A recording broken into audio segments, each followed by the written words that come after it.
పతి సాటి లేని ఘనుడైనా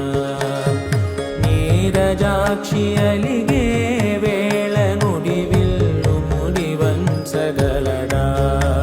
సడే చాలు శత సైన్యాలు నడిపే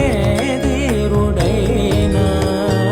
వసుధావాణి మిథిలావేణి మది వెనుక పలుకు పలుకులెరుగ